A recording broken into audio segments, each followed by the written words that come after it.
It's the best job in the world. Everybody wants this job.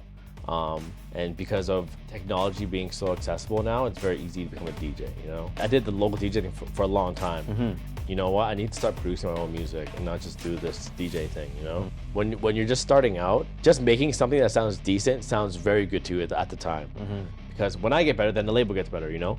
If I can grow my brand and my name, then that helps everyone else on the label, you know? It really stands out when you're authentic. When people have like their own thing going on and they're very real about it, they blow up. The market is so saturated and there's so much noise, you almost have to like really like rep and talk your shit. Ladies and gentlemen, welcome back to the Two Fries podcast, aka the #1 podcast in Winnipeg, where we document the rise and stardom of Winnipeg's talent and personalities. Turns out 84.3% of people listening to this episode are not subscribed. Can you believe that, Panda? That's wow. Crazy. I know. What are y'all doing? I know. So if you see that subscribe button, hit that subscribe button. It gives us a reason to continue putting this show together and putting our city on the map.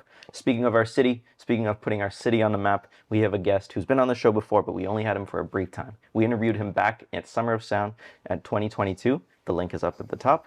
And today we're going to dive into his full story. Please welcome House of Panda. Hey, thanks for having me.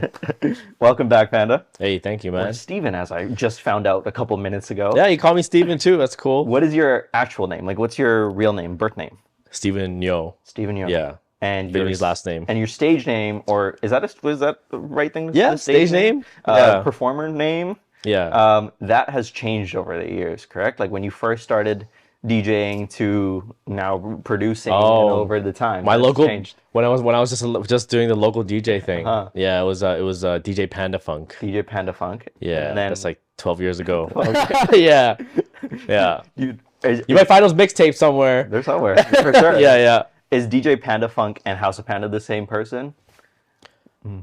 Maybe on stage DJing. Yeah. Still the same kid. Still the same kid back then. You know. Yeah. Well, for those of you who didn't watch the first episode, or the first episode that we did with Panda, that we sat down with, you had come right off of stage from Summer of Sound. You'd just done your set. Yeah. And you'd walked off. You're a little sweaty. Panting, sweating. You're wearing your Panda jacket. And we sat you down and we asked you, how did you feel? How did it feel? And I watched this back this morning, so I'm going to reiterate in case the memory. You're like, man, I was a little nervous before going on, but I'm nervous before every show. I got on. I liked the energy. It was a good time. Yeah. I'm going to ask you the same question now, and this has been a couple years now. How do you feel? I feel great, man. I feel awesome. Thriving. You've done so much in that time that we last spoke with you. Yes. For those of you, I guess, the people who didn't watch the first episode, if we could give like a brief story on who House of Panda is and how House of Panda started, and then we'll get into some of the recent projects that you've worked with. So I would describe House of Panda as like high energy, hype. That's like how I would describe my music, because my music's fast. Yeah. Very ravey. So yeah. And you started your own sort of like genre almost, or like it's called Speed House. Speed House. Yeah. Talk to me about what Speed House is. So Speed House was kind of like my iteration of like when I first started producing, I was making bass house, and then Speed House was kind of like a faster experiment of bass house. Okay. With influences from like old school rave genres like speed garage, hard house. And it kind of became this thing, and then I was like, oh, like I don't really know what to call this, because it didn't fit into like one specific lane of those genres. So actually, my mentor at the time, basically from the podcast I did last week, he's actually, you should call this something, something new. And I was like, maybe let's call this Speed House. That's what it just felt right. And then now it's like a thing, Just because I'm not hugely aware of the difference. What's the difference? Like, what is bass house and what is that kind of music defined as? And like, how would you define? Just very upbeat and like all these sounds like kind of defined of like by the sounds that they're used and how like they're used, whether it be drums or leads or bass or synths and stuff like that. And let me describe. Like, so you know who like Jaws is, right? Yeah. So Jaws would be like bass house. Okay. Yeah. Okay. So the BPM is like around like 126 to 130. It has like that like kind of wub like sound. Yeah. So that's what bass house is, and then Speed House was kind of like some of those sounds, some like electro sounds, and some other sounds together, but like faster. Like it's around like 140, 150 BPM. Okay. Yeah. Wow. And then where did you learn about putting these sounds together? Like when you coming up with this different genre sort of music. It was more of like experimentation from just using these like kind of like influences of all this music that I've got to experience from my journey, like growing up raving and being like a DJ. So yeah. What is your journey with raving? You mentioned the first rave you went to was like 15 years old. Yeah. How'd you get into that scene? It was 2006. Okay. Yeah, I was still in high school, so it was a while ago. Yeah, like I had, like at the time, my friends had mentioned this thing, like, there's an underground party, like we have to call this number, and then I'm like, where's the venue? Like, we don't even know. Like, you have to call this number, go to this restaurant, which actually Hua used to own. Okay. He used to own a restaurant in Corridor, and you have to go there, get the number, and then call the number, and then they would tell you where the venue was. And then we'd go there and be like, yo, where the fuck is this place? So that's how I got into raving. I went there and I was like, what is this world? It's like all different kinds of people, and it's very underground, and I fell in love with it instantly. So yeah. What was Steven like as a child, like before getting into the rave, before like, what were some of your aspirations when you were younger? I was always very into collecting music. Okay. So even when I was younger, like. So what kind of music?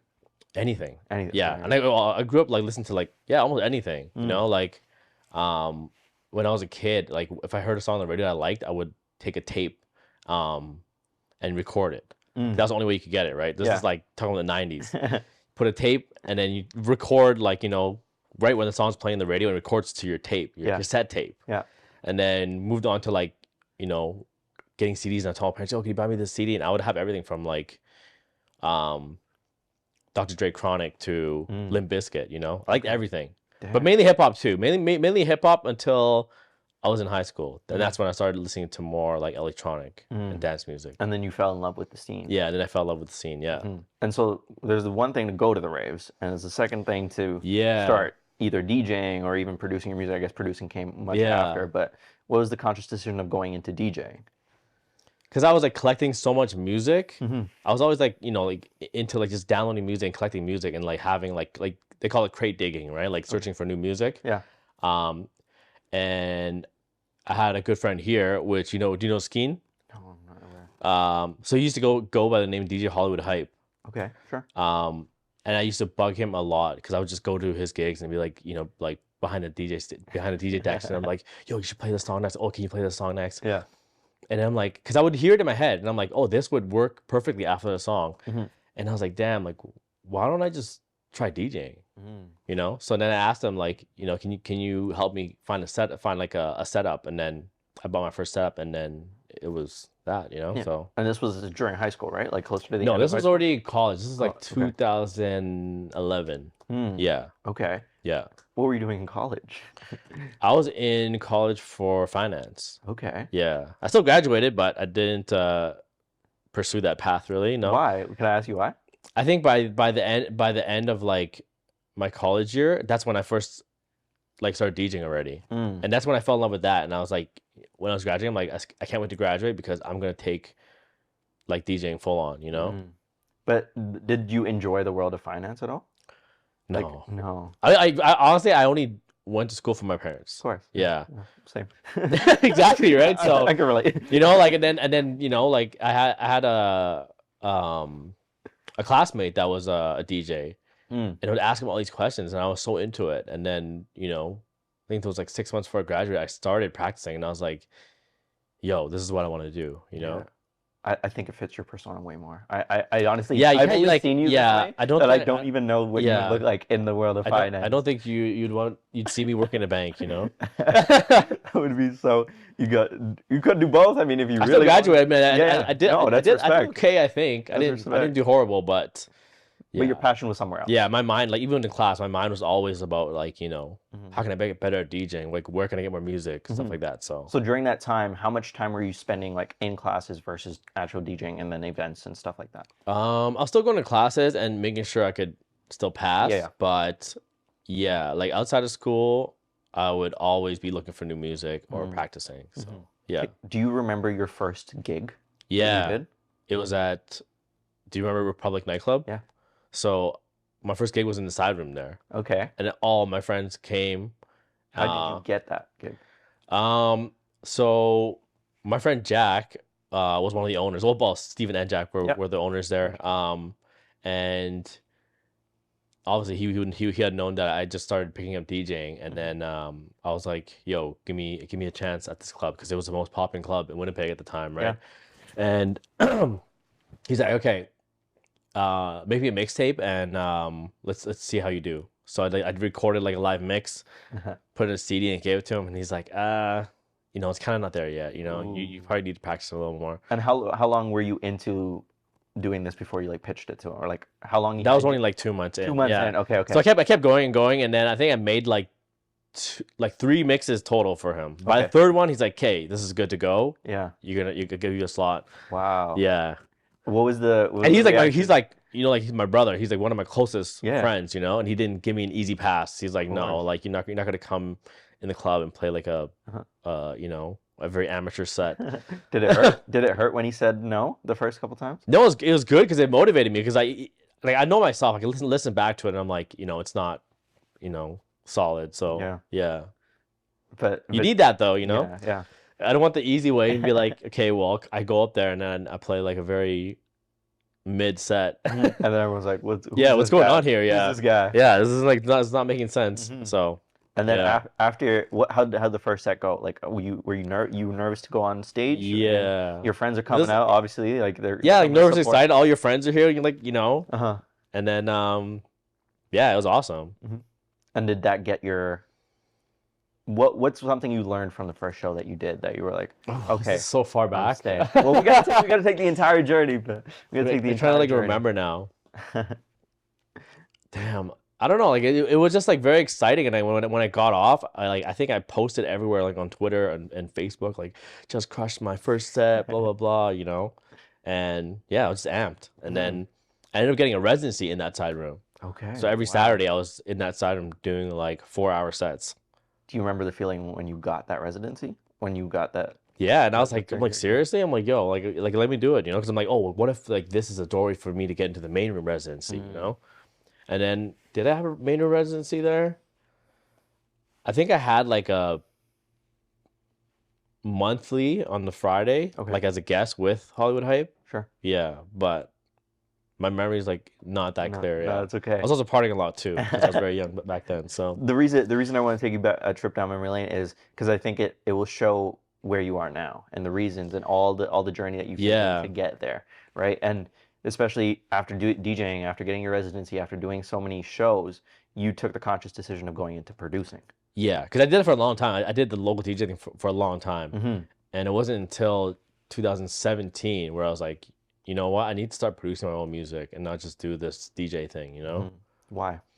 Because I want to play my own music or like my own remixes of songs that I like. Yeah. And just opens bigger doors, You have to become an artist and start, making your own music instead of just being a DJ, So I feel like I was doing that for so long, I didn't feel like there was more growth to that. And I'm like, hey, now I want to make my own music. I have, these kind of ideas and styles in my mind that I want to, turn into real songs, and I have to go for it. So because producing is hard, a lot harder than DJing, right? So yeah, that was going to be my next question. What about some of the skill sets that you had to acquire? So DJing, you're putting two musics together, you realize what sounds good. Obviously, you have that ear for that. Yeah. But what about like now producing and getting music theory on board and like getting the sound? I still don't even have music theory on board. That shit is hard. Yeah. But because I had like my mentor, I started mentoring with him right away, like, beginning of 2017. So, I was kind of like building this artist project up also while learning on the fly, right? So, yeah. And then, do you remember your first show that you played your own music at? When was that? That was in Winnipeg for sure, because it was... That's when I had a residency at 441. Okay. Yeah. Damn. So I wasn't playing all that music because I was mixing it in, because the club is still, club music, right? Yeah. And what I was making was like, very ravey and not like club music at the time. But I think it was Summer Sound 2017. Okay. where I started putting on my set, and it was like 40% my own music. Wow. Yeah. What was the reception like when you told people that I'm going to create my own music now? And did it take a while? I think everybody was stoked for it, you know, because yeah, like just even the first song. Well, usually like when you start telling someone to produce, I think it's such a big undertaking. They're like, oh, you know, go for it, but they don't know how you're gonna what you're gonna turn it into, you know. Mm-hmm. And then I made my first song. People were like, oh, this actually slaps. So Yeah. you know, yeah, I had like, you know, support from all my friends, obviously, and yeah. When you look back at your first songs, how do you feel about how do you feel about them? I mean, I still go back to see how far I've like improved from them. Mm-hmm. But at the time, I thought they, you know, like at the time that was like the best I could do for those songs, you know, and you know, when you're just starting out, just making something that sounds decent sounds very good to you at the time. Mm-hmm. It's only now that, you know, like I'm like 5 years in producing and I look back and I'm like, ooh, I could have did this so much better. Yeah. But that shows, like, even at the time I showed my friends, like, oh, this is crazy. Mm-hmm. But I listen to it now and I'm like, fuck, I'm like, I put this out. I'm like, you know. Can't believe it. Hey? Yeah. But how long do you think you were spending to like make your first couple tracks in terms of the time commitment and then turning those around? I think it was taking a while, you know, when I was first starting out. Like, it would take me like a month to finish a track. Mm-hmm. And I was getting help from my mentor, you know. Back and forth, yeah. Yeah. Mm-hmm.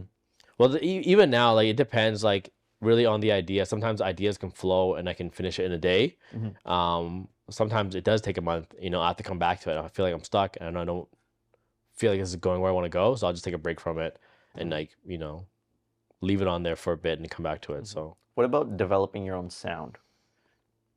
Yeah, so that came from that is how like kind of Speed House came together. Mm-hmm.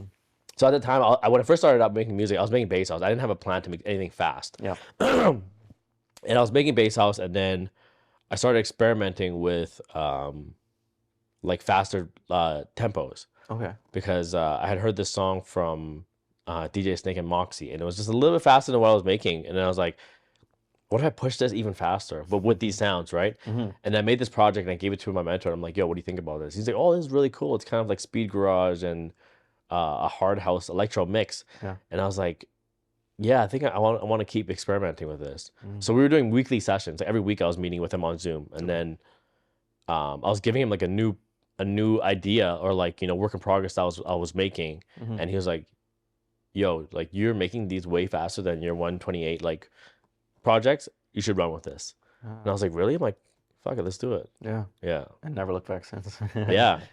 Yeah. So like, you know, now we're here with like a whole record label and you know, artists that make Speed House. So yeah. So let's fast forward a couple. You do your shows as, you know, transition out of that DJ stage, become a producer, an official producer. Now you're doing shows. You know, we saw you at Summer Sound. You did so many shows after that. Like you're on the road and you move away from Winnipeg. Yeah. What was that transition like? Where'd you go? What was the idea? How did that all come about? So that was 2022. So Summer Sound was summer 2022, and then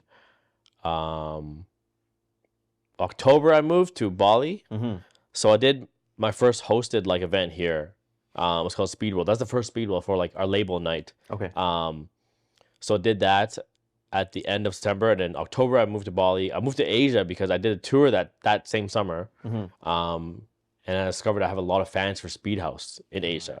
So I was like, at the time in North America, it wasn't as popular yet. Mm-hmm. I think from then till now, it's gotten a lot more popular. But at that time, it wasn't as popular. But I seen this huge scene in Asia for faster music, and I was like, damn! I did like a 3-show tour, and I was like, came back, and I was like, should I move there? And I was like, it's you know, it's obviously a big change for, you know, everything. But, you know, I was like, fuck it, I'm going to do it. Even if I go for a year and see how it goes, it's, you know, I can still say I lived in Asia for a year.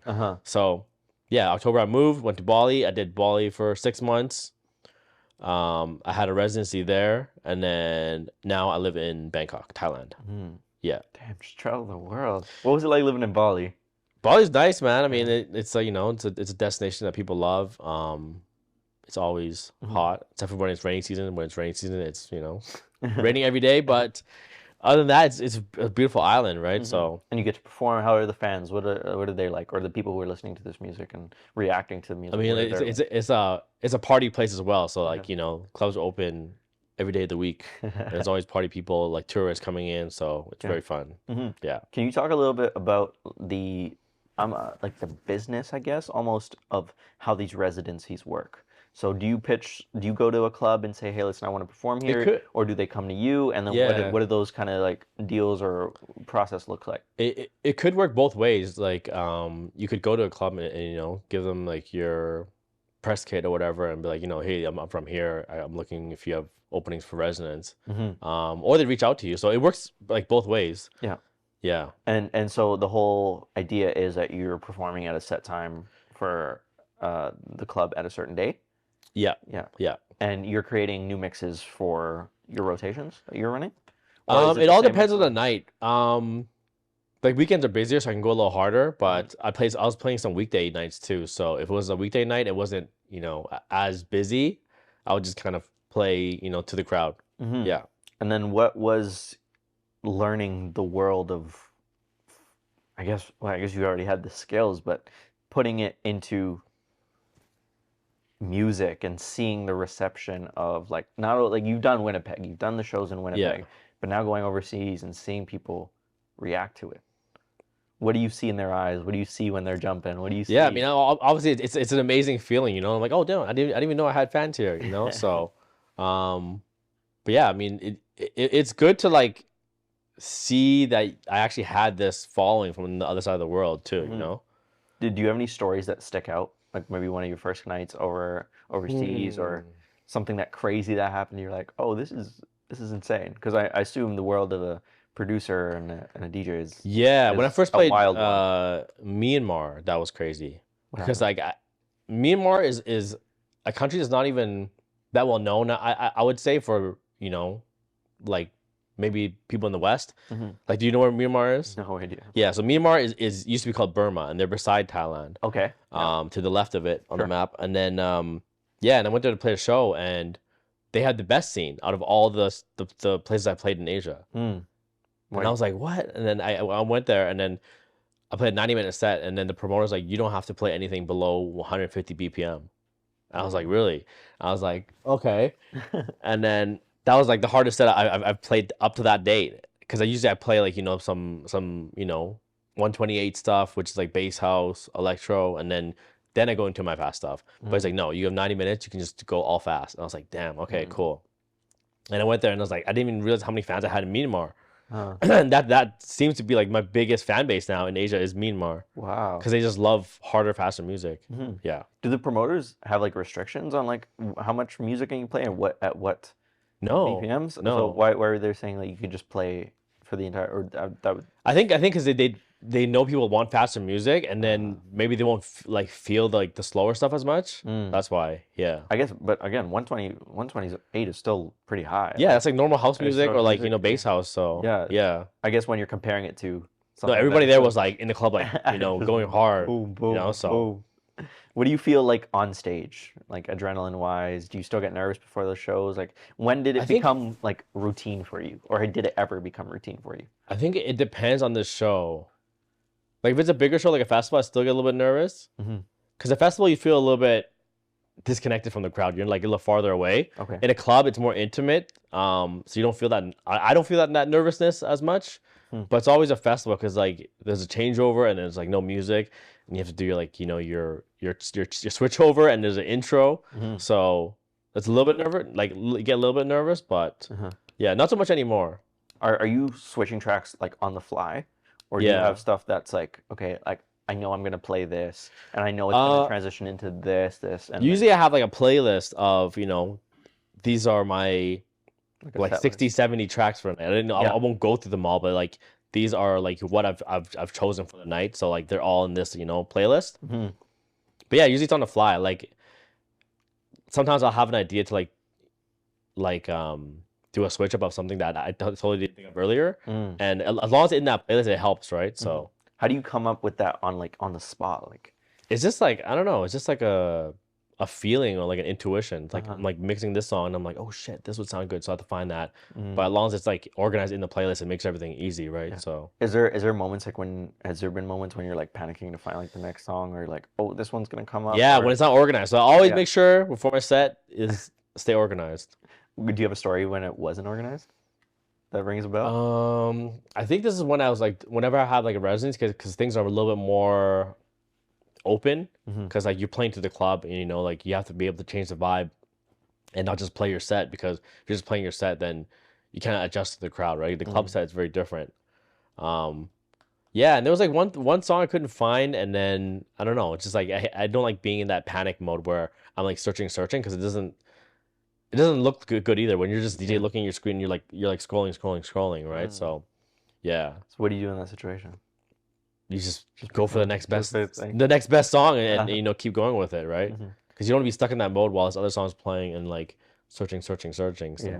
How much are you feeding off of the crowd versus dictating what the crowd will do? I think that depends on the type of set.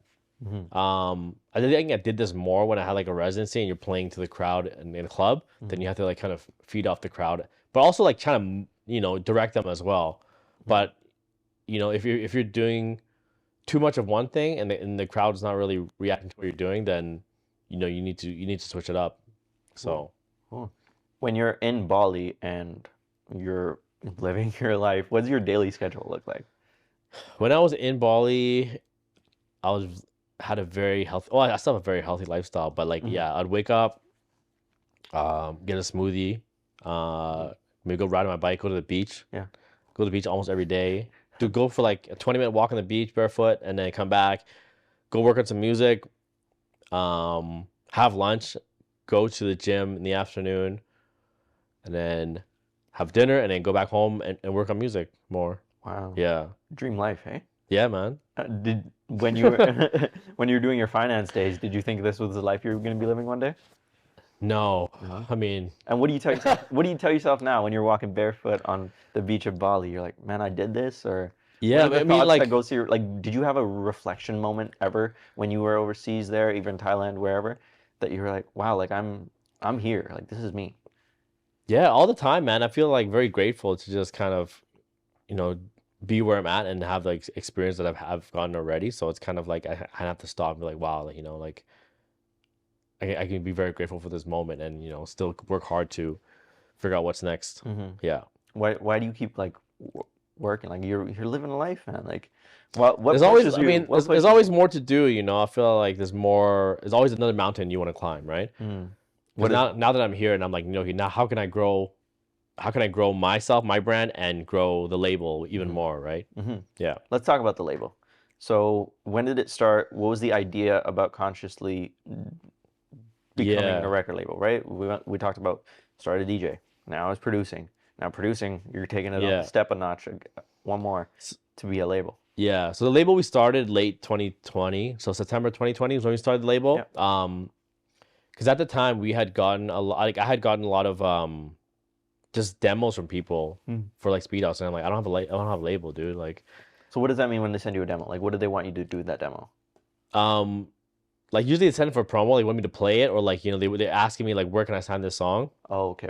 Yeah, because I was on releasing a lot on a label called Brooklyn Fire at the time. Okay. So they're asking me to pass it on to there, but they were also full in their schedule, and I'm like, damn, I'm getting all these demos from all these artists. I'm like, why don't I just start my own label? And then that's how the idea started, because I probably had like 20 songs for other artists that are ready to go, you know, but they didn't have a home for these songs. So I'm like, why don't I just create a label and we'll go from there. So what does it mean by creating a label? Like, what do you do with these songs? Do you put them out? Are you promoting them? Like, what's the... So a label like signs the songs, distributes them, promotes them, and basically gets them into stores, streaming services, all that. Yeah. Is that different than going independent, the independent route? Like, no, that is independent. Like, I mean, like we're an independent label, but like there is labels you can...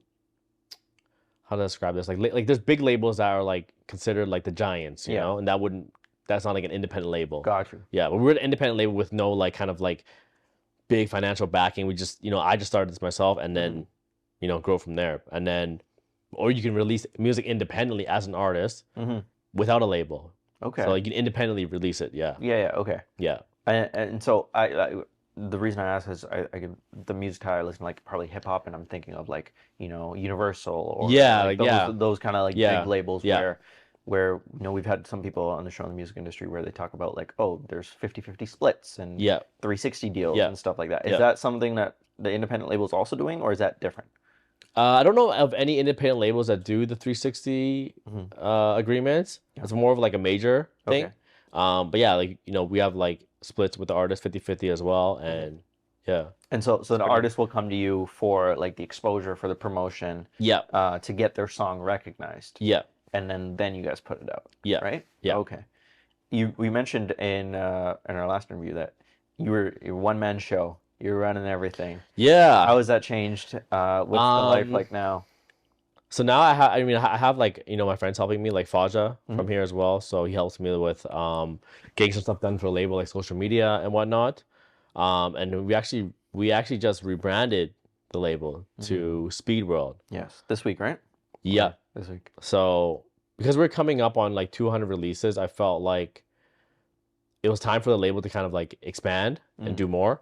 So we were only putting out like mainly Speed House because we're called Speed House Movement.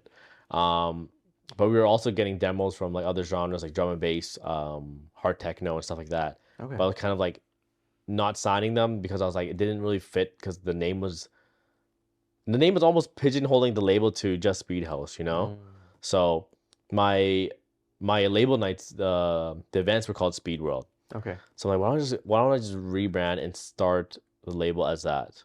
Like start a new label as Speed World, and be open to all the faster genres. So now we have that, and then I'm still gonna have like Faja helping me on some stuff, and I have another friend of mine. She's an artist from Australia, and she's gonna be helping me with a lot of the label stuff as well.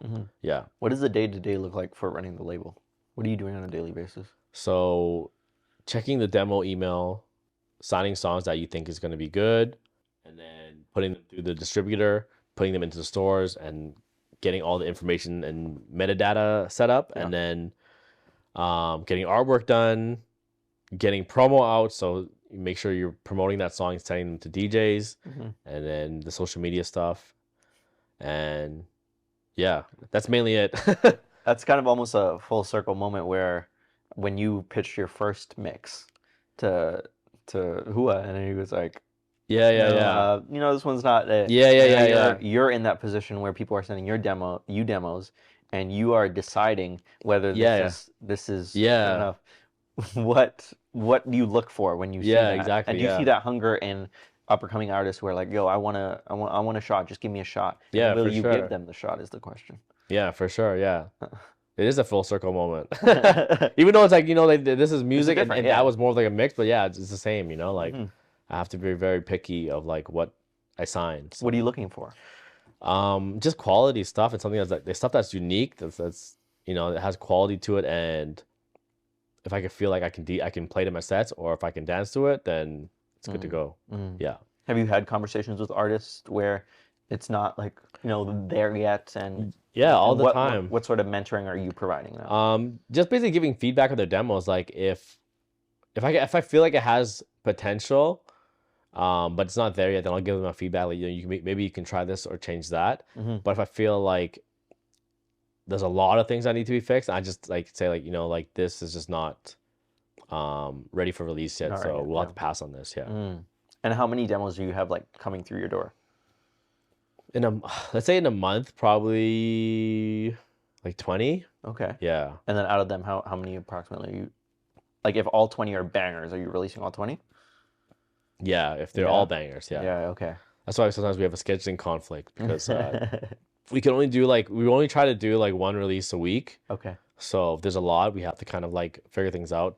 Sometimes we do compilations, so like they're like newer artists that don't have much of like a following or established name yet. Then we do like we're calling it like the new like Speed House Movement New Gen Volume whatever. So it's all like new artists, and it's a compilation of like 5-6 songs. Cool. Yeah. Do you enjoy this business side of? Yeah, it's a lot of work for sure. But I definitely, prefer the creative side. Creative side. So that's why I have like kind of help like with the label now doing most of that stuff because I like my heart wants to focus on just creating, you know.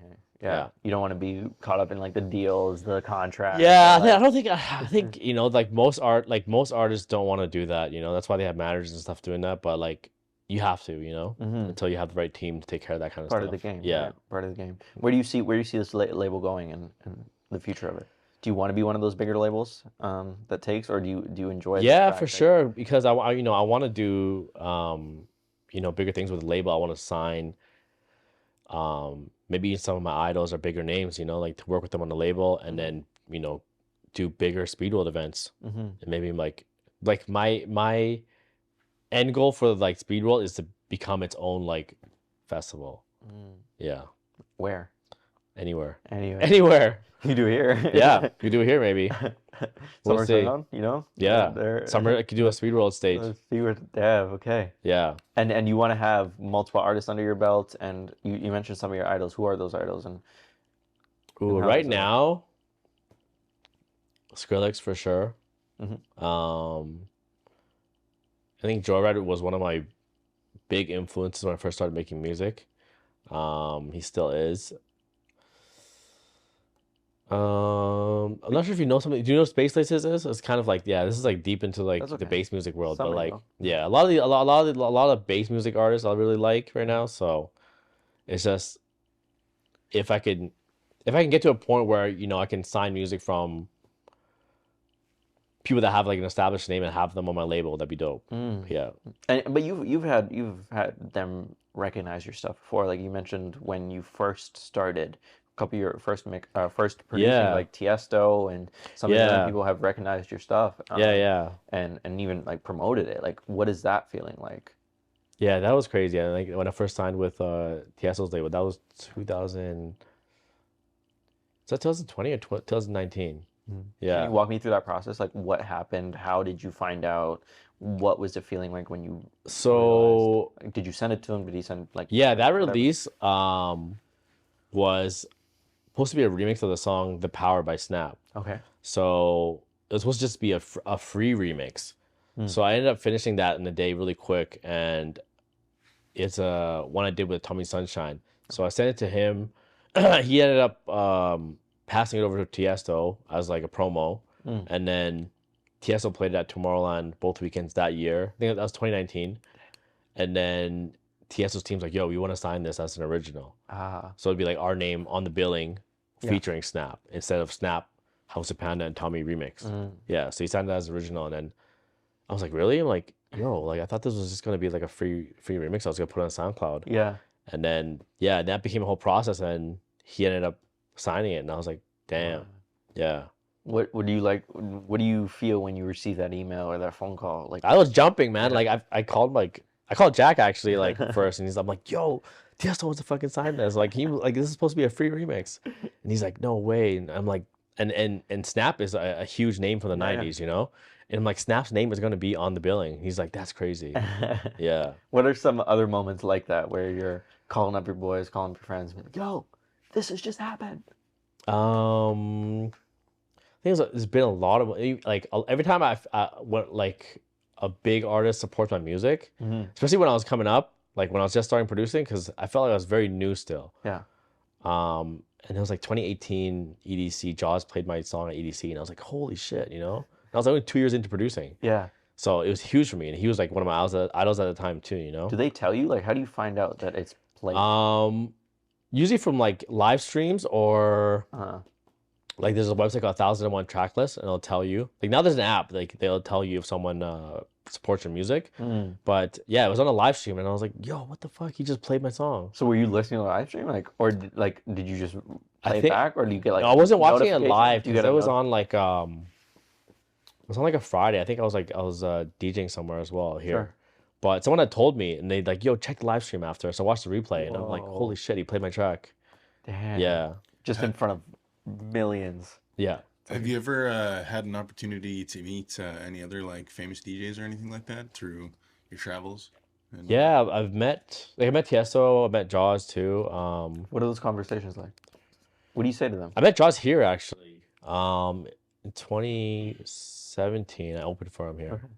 Yeah, it was dope, man, because that was the first time I met him, and I actually passed him my USB. I'm pretty sure that night. Yeah, Like of tracks? yeah, of unreleased stuff. So you just had him prepared, like you knew you were gonna meet him, and you were like, Yeah, because "Here." I was opening for him, and then yeah, my buddy was like, "Yo, you just toss my USB," and I'm like, "Yeah, I have one ready. It's all like unreleased music." So, yeah, Did anything end up happening with those?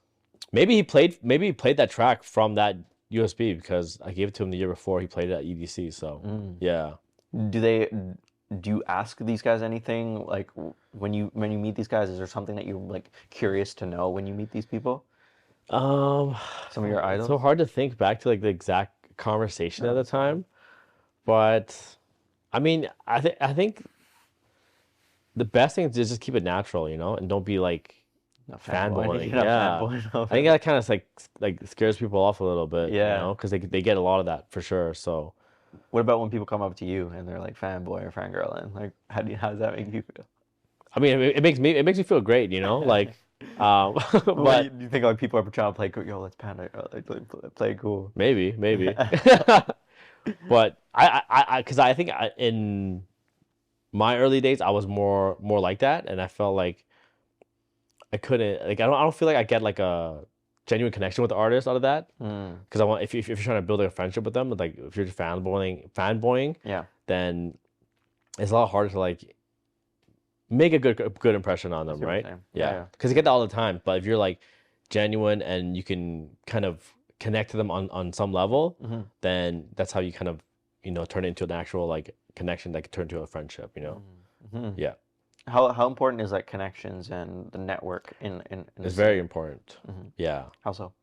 because your connections is what's going to help you get your name into certain places, and those certain places could be festivals or shows or opportunities, right? So music is one thing, like obviously great music should be number one for sure, but you definitely need the right connections, the right networking, because you have great music and you don't have a network, or if you don't get along with people, then you're not going to get very far. What about the side of promoting as well, like the world of social media, getting that out? Yeah, How's that's that? very important too, because we're living in the social media age. So yeah, getting your branding right, knowing how to use social media, even just the basics, just posting and being able to edit your own stuff is very important right now.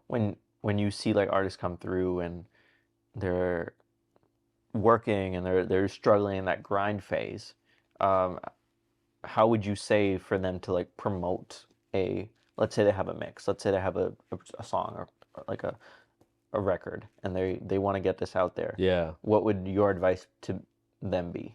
How would DM everybody. DM everyone? Maybe not. No. Don't unsolicited DM everybody, but what do you say in that DM? What are you saying? I think if you just like send a DM to an artist, like what's the worst that can happen? Like they ignore you, or they say like what are they gonna say? No. Like Yeah. they're probably just gonna ignore you, or the answer and be like, I'll check this out. But I think if it's music, find like ways you can be creative to promote it, because we're past that phase of just posting music as like one post and then hoping that it's gonna blow up.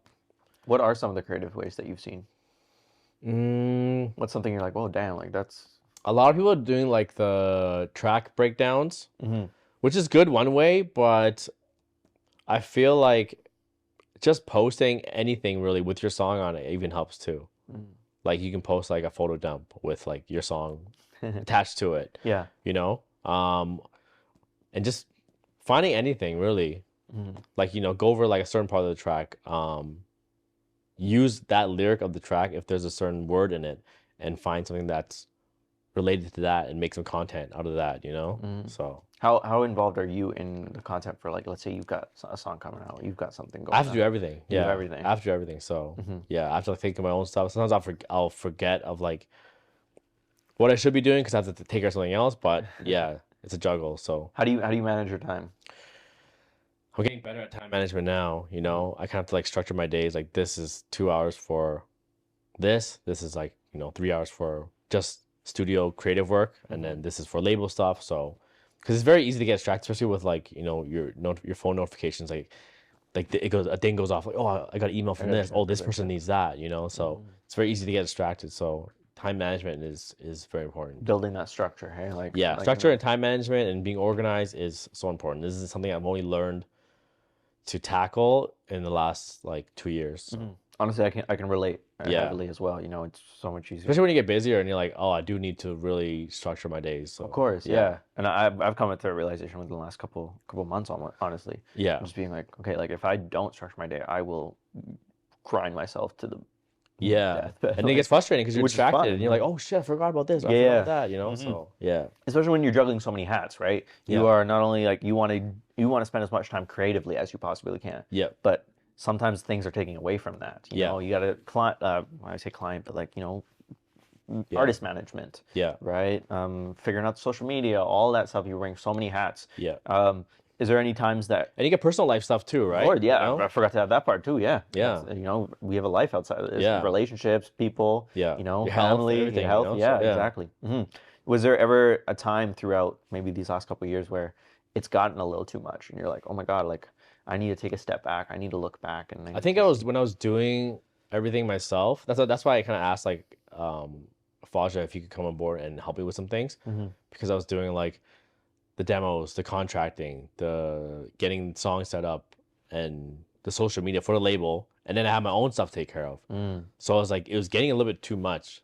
So I had to start getting him to help me with that, I still prioritize my personal life too. I have to prioritize my health, going to the gym, being healthy, and then, taking care of my personal relationships as well. So, yeah. If you were to put like a priority list of things that you want to see in this world, the things that you want to do, what are some of your like top goals? Is it personal, creatively? Is it you mentioned that you wanted to have the own festival, but like where does that festival lie on the ranking of the goals that you have? I think first is always improving myself and my ability to make music. Okay. Yeah. I think that's always on like the number one on my mind. And how do you do that? Just keep working and experimenting. Because that's the thing is like that I'm always thinking about is like, how can I make my music better? How can I get better first? Because when I get better, then the label gets better, If I can grow my brand and my name, then that helps everyone else on the label, Yeah.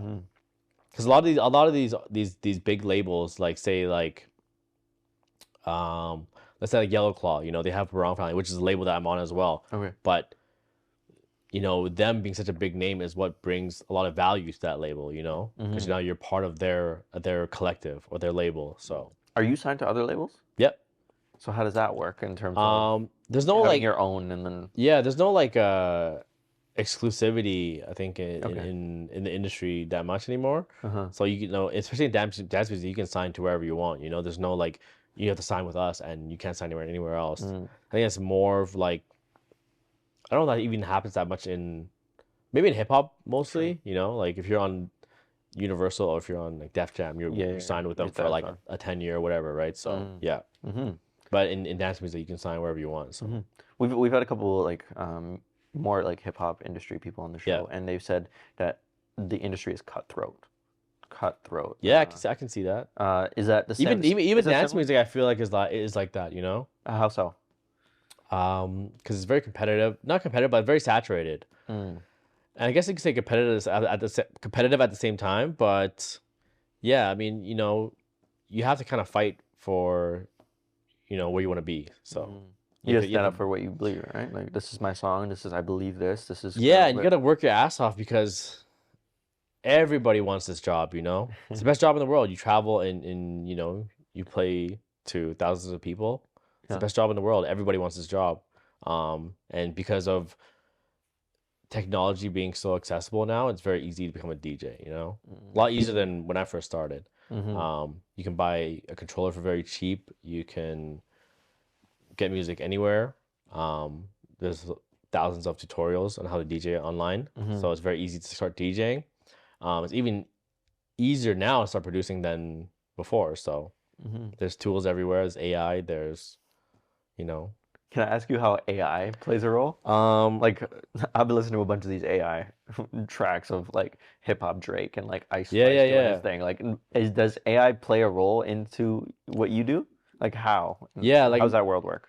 mainly I find it very useful right now for vocals. Well, okay. Yeah, so if you ever want to like you have a vocal and you want to try it on like an AI voice that sounds really nice, Damn. and Okay. maybe your bass vocal doesn't sound that nice, and you can Yeah. try it on there.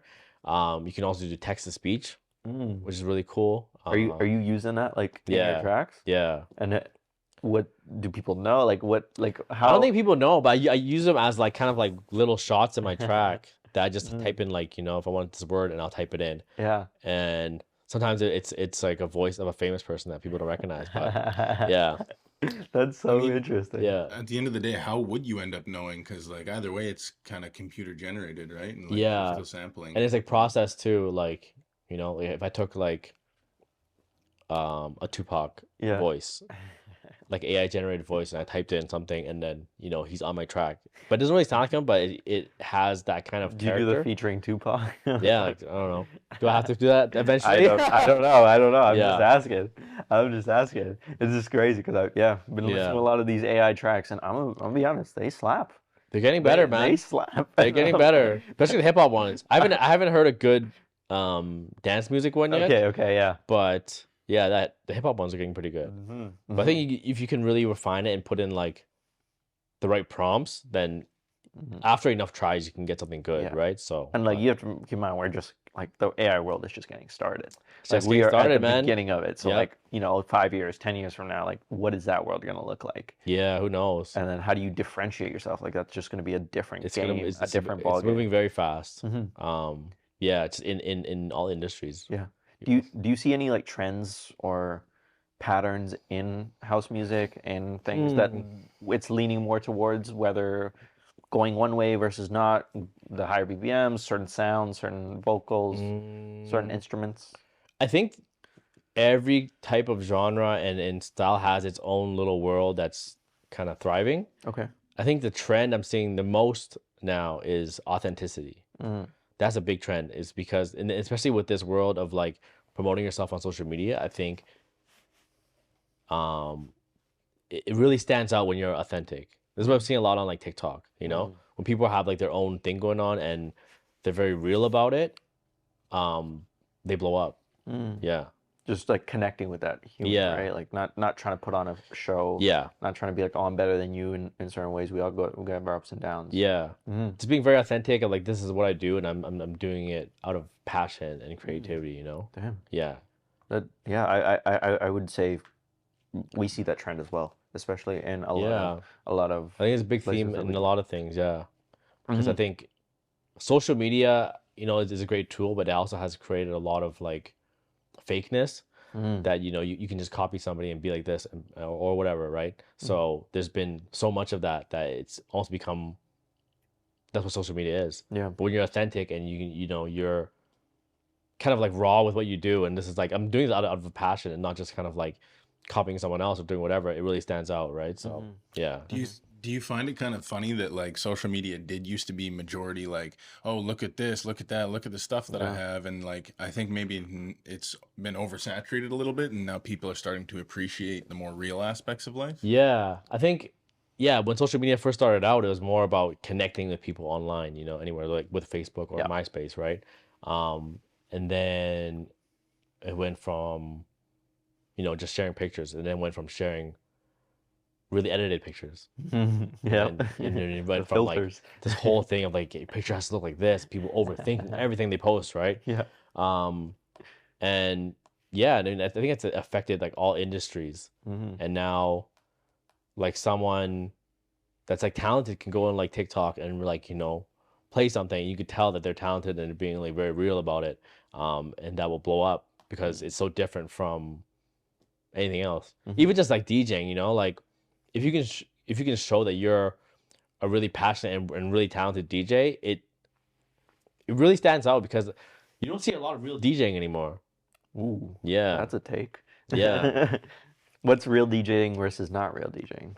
not like real DJ. Not I won't say like everyone is real DJing, Yes, okay, but yeah. What do you mean by that? like What do you mean? doing more than just mixing song to song. You know, Okay. it's very easy to do that, and DJing has become so easy that you can just mix song to song easily, and you can even sync to make that work for you. You know, so this like $6,000 machine in front of you has so much more capability than just doing that. You know, Yeah.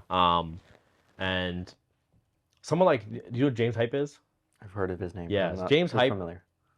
is, I would say he's for sure like one of my big inspirations right now. He's an inspiration for probably a lot of people in the industry. Okay. How so? So he was always a big name already, but in 2020 he started doing live streams every week. So and then he really showcased how well-rounded of a DJ and artist he is, right?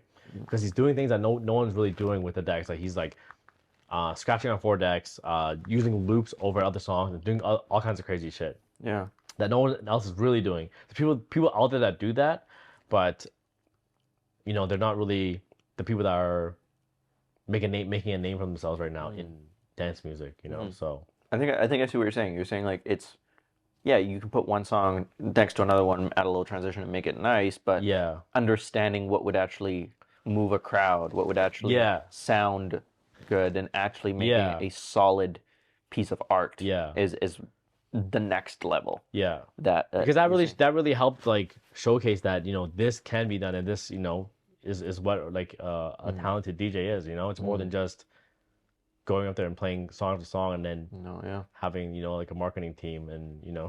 Yeah, there's so much more, right? Like crowd interactions, figuring out what they like, all that stuff. I see what you're saying. I understand. In terms of the journey that you've taken so far, what are some lessons that you have taken and that you will continue to take from the world that you have lived of House of Panda? A lot of lessons. I feel like there's been a lot of lessons. Always trust your gut, I would say. Because once you kind of go deeper into the industry, you will get to meet a lot of people and hear a lot of opinions and what you should do. Especially if you ask for advice, you're gonna get a lot of different kinds of advice too. But I think you should always trust your gut, and like as cliche as it sounds, is follow your heart with whatever you're doing. Yeah. Do you have an example of that? Somewhere where you weren't supposed to follow your heart, or you did and it turned out well? I think there's like been so many situations like that where I had a gut feeling with something and I didn't follow it and it always backfired. So it's not one specific thing, but when you go through this enough times, you're like, hey, maybe I should start trusting my gut, and they trust your gut, and you know things turns out things go really well. So yeah. As we wrap this up, is there anything that you wish that we would have spoken on today? Like any topics? We touched on your DJ career, going producing, getting into the world of the label. What does the future look like for you? What is something that you want to touch on? Future looks like putting out more music, putting out better music, growing the label, getting more artists on my label, and seeing where we go from there. Doing more events. Oh yeah, next week I'm doing an event. There you go. In Winnipeg. Okay, where is that? So this comes out on Tuesday. Yeah, so that's next. So that'll be Saturday, the 11th. Saturday. Okay, at EEC. Yeah, I'm doing a very special techno set for an alias that I'm working on. That I'm launching this summer. Let's go. Yeah. Let's go. Are you planning to stay in Winnipeg for long? I know we talked a little bit before. I'm leaving shortly after because I have to play in Bangkok, and I'm actually playing a big ship festival in Korea. Wow. On the 23rd. Yeah. Okay. Yeah. Damn. So you're just gonna travel the world, spread the music, spread the love. Try to be back whenever we can for friends and family. Of course. Well, Panda, I appreciate you coming on the show. Steven, I'll say thank you for coming on the show. Thank you, man. Ladies and gentlemen, House of Panda. Thank you. Thank you for having me. Cheers. All right. Awesome, brother. That's how that came about. But going back to, you know, like new artists, like you having to find your confidence and stuff like that, because the market is so saturated and there's so much noise, you almost have to like really like rep and talk your shit, you know? Like you have to be loud about it.